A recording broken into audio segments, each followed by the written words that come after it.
Thank you to Mr. Chair and to the committee members for the opportunity to share the goal of Senate Bill 628.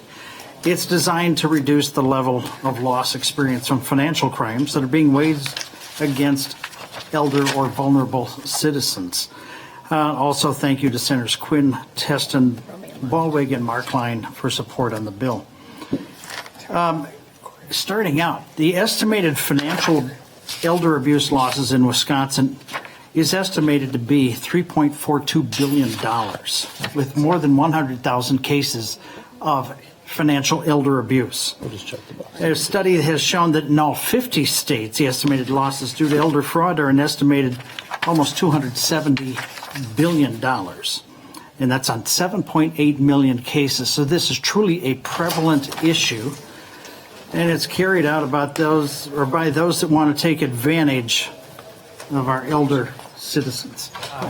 I do want to say there was a tremendous amount of effort that has been engaged in by the Speaker, by the Chairman of this committee, by Senator Quinn, and in the course of my presentation, there's going to be an amendment that has been drafted and presented, and I am amending my comments to reflect the change, and they're changes that I can support. So as we go through this, there will be some change from the original written testimony. Who commits financial elder abuse from a Medicare information site? The sheer number of financial abuse victims is frightening, but what may be even worse is that someone close to the victim often carries out the abuse.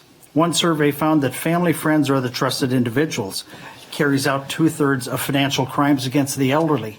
Sometimes we think it's these forces out in the internet somewhere.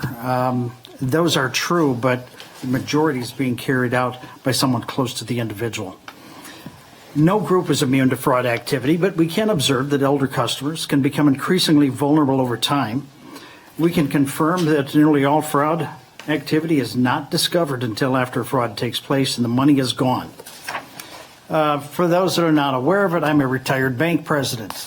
We dealt with financial elder abuse on a continual basis. We have some other bankers with us here today that will testify, and it's one of the most challenging and frustrating experiences we have. My staff could have presented multiple cases of where they were using whatever tools necessary, which are limited due to privacy laws, to try to stop a loss before it took place. I can tell you I personally dealt with 2 bachelor farmers. They were each taken for over $600,000. And we were very limited as to how we could address the issue. So this bill helps us address that.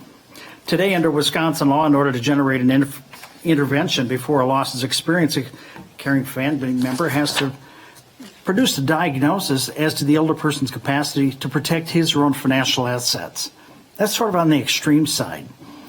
On the other side, you have many elder victims do not meet that level of in being incapacitated to make decisions, but there are still occasions where they succumb to a fraudulent scheme.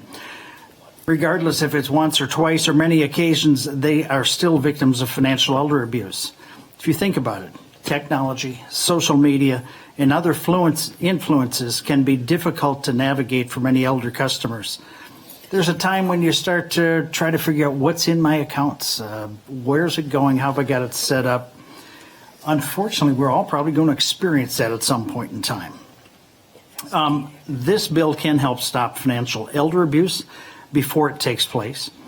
One thing that's extremely important, and I think it's of great value, is the account owner still maintains control of the account. This is not taking over their control. It's simply allowing the opportunity to bring another family member or trusted member into the conversation about what's happening. This doesn't seem to be right.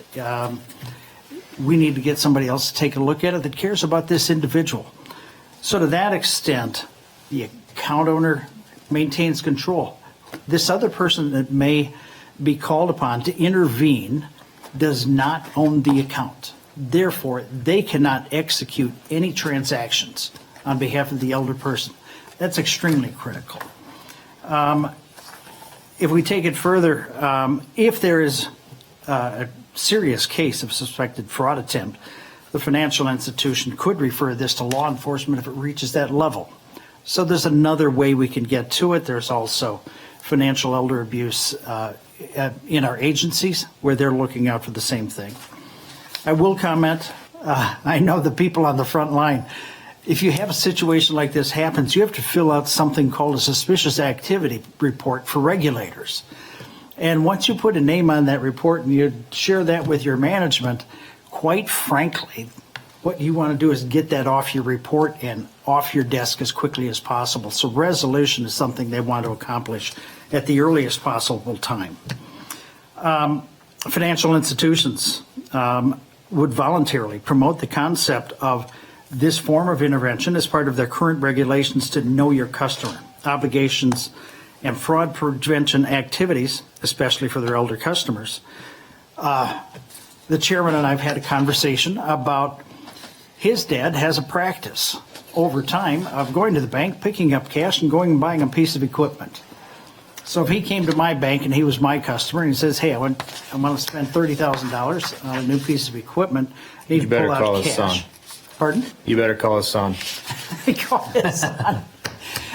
But if that's a normal process or procedure for him, we're not going to consider that one suspicious activity. In a manner akin to what we might call a Good Samaritan law, financial institutions will be granted legal immunity when taking the proper steps to attempt to protect this customer of theirs. Obviously, if they violate laws, you don't have immunity, but it gives them the comfort level that they can intervene in a reasonable fashion to try to stop something from taking place that would cause damage to the family member and the family itself. There has been universal support from Department of Financial Institutions, banks, credit unions, and you will hear testimony today from some of our bankers. We could share hundreds of stories. Bottom line is the goal of the bill is to stop loss before it happens. Financial abuse is elder abuse, I should comment, is a serious issue. And as baby boomers increase in number, the situation can and most likely will get worse.